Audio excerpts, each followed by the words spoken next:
কন্যা রাশি মানুষদের জন্য একটা কথা বলি। জুলাই মাসে আপনার জীবনে এমন কিছু ঘটবে যেটা আপনি চাননি কিন্তু দরকার ছিল। এই পার্থক্যটা বুঝতে পারলে এই মাসটা আপনার জীবন বদলে দেবে। শনির দৃষ্টি এই মাসে আপনার জীবনে কিছু পুরনো অধ্যায় নাড়া দেবে। যে সম্পর্ক, যে সিদ্ধান্ত, যে ভুল আপনি ভেবেছিলেন চাপা পড়ে গেছে, সেগুলো আবার সামনে আসবে। এটা শাস্তি না, এটা শনির হিসাব মেলানোর সময়। কিন্তু এই মাসে সবচেয়ে বড় শত্রু বাইরে নেই, ভেতরে আছে। মঙ্গলের প্রভাবে এমন একটা অস্থিরতা আসবে, ছোট কথা রাগ, ছোট কাজে ক্লান্তি, ছোট সমস্যায় হতাশা। এই অস্থিরতা মুহূর্তে যদি একটা ভুল সিদ্ধান্ত নেন, তাহলে যে সুযোগ আসছে সেটা নিজের হাতেই নষ্ট করবেন। কিন্তু গ্রহরা শুধু বাধা দিতে আসেন, একাদশ ঘরে 4টি গ্রহ একসাথে সক্রিয়। এই মাসে টাকার আসার রাস্তা একটা না, একাধিক। আর দশম ঘরে বুধাদিত্য যোগ, কর্মক্ষেত্রে এমন একটা স্বস্তি আসবে যেটার জন্য আপনি অনেকদিন ধরে অপেক্ষা করছিলেন।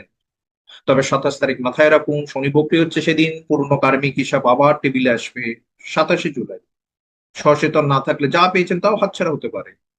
তাহলে প্রশ্ন হলো, এই মাসে কোন সপ্তাহে টাকা সুযোগ সবচেয়ে বেশি? মঙ্গলের অস্থিরতা কখন সবচেয়ে বিপজ্জনক? আর 27 তারিখের পর কোন পুরনো মানুষ বা পরিস্থিতি ফিরে আসতে পারে? সেটা কি আপনার জন্য সুযোগ নাকি বিপদ? সব উত্তর এই ভিডিওতে আছে, দেখতে থাকুন। কারণ সবচেয়ে গুরুত্বপূর্ণ সতর্কবার্তাটা এখনো বলি। নমস্কার, আমি সৌভিক। আজকে কন্যা রাশি বা কন্যা লগ্নে জুলাই 2026 কেমন যাবে সেই বিষয়ে আলোচনা করব। আমি এই ভিডিওতে আপনার কর্মজীবন, অর্থনৈতিক ক্ষেত্র, আপনার পারিবারিক জীবন, প্রেম বিবাহিত জীবন, আপনার সন্তান পক্ষ, স্বাস্থ্য, শিক্ষা সমস্ত বিষয় নিয়ে ফোকাস করব। যারা শর্টকাট পদ্ধতিতে ভিডিও দেখতে ইচ্ছুক তাদের জন্য কমেন্ট সেকশন আমি টাইম স্ট্যাম্প করে দিচ্ছি, গিয়ে দেখতে। চলুন তাহলে আলোচনা, আমি কর্মের লাইফ আপনার কেমন যাবে সেই বিষয়ে আমি আলোচনা শুরু করি। দেখুন, জুলাই 2026 আপনার কর্মের লাইফ কেমন যাবে সেই বিষয় দেখতে গেলে আমাকে প্রথমে আপনার দশম ঘরের দিকে ফোকাস দিতে হবে। দশম ঘর হচ্ছে যথারীতি আপনার মিথুন রাশি, আলটিমেট কর্মা। দেখতে হবে সে চাকরি করছে, আপনি ব্যবসা করছেন, আপনি গৃহবধূ, আপনি যে কোনো প্রফেশনে আছেন, আপনি স্টুডেন্ট বা বেকার হয়ে বসে আছেন, সবার কর্মা দেখতে গেলে আমাকে দশম ঘরের দিকে ফোকাস দিতে হবে। আলটিমেট কর্মা, কর্মক্ষেত্রে পরিবেশ কেমন থাকবে।